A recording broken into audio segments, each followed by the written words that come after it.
I was a police officer with the city of Port St. Lucie for 7 years.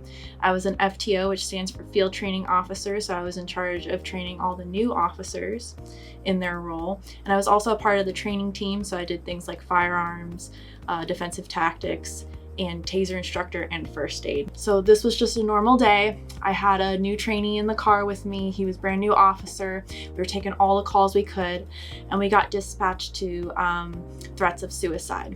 So we get on scene and make contact with the family who called it in, and they said that their mother was just not doing so well, and she was telling them that she had plans to kill herself, how she was gonna do it, where she was gonna do it, and where they could find her. She had made up her mind. So I came in contact with the woman.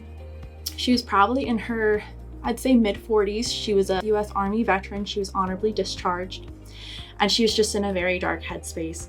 So while my trainee was writing his report, because we were gonna give her help, we were gonna law enforcement Baker Act her, get her the help she needed, we just talked. And I told her about some of the darkness I had faced as a law enforcement officer, and we had a conversation about just life in general and the stuff that people normally just don't want to talk about or don't feel comfortable talking about. We were just two people just listening to each other. I gave her the respect and dignity that I would receive if I was in a bad mental headspace, or my family member. So I treated her like I would treat anybody else, or I'd hope the treatment I would receive.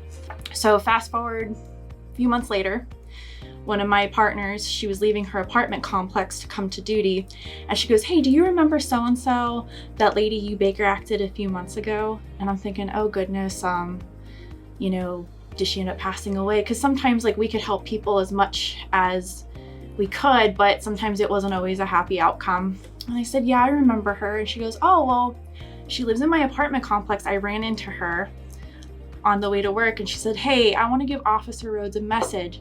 Can you let her know she saved my life that day, and I'm doing much better now? I was happy to know that my small interaction with this woman was a positive one. Most of the time, I didn't know what the outcome was or my effect had on people, because you just did the call for service and moved on to the next one, hoping for the best. But it really touched me deeply that my 30-minute interaction with this woman, she said, saved her life. And she's doing a lot better. So that made me feel really good, and that I had a positive impact on somebody. I can't even put it into words.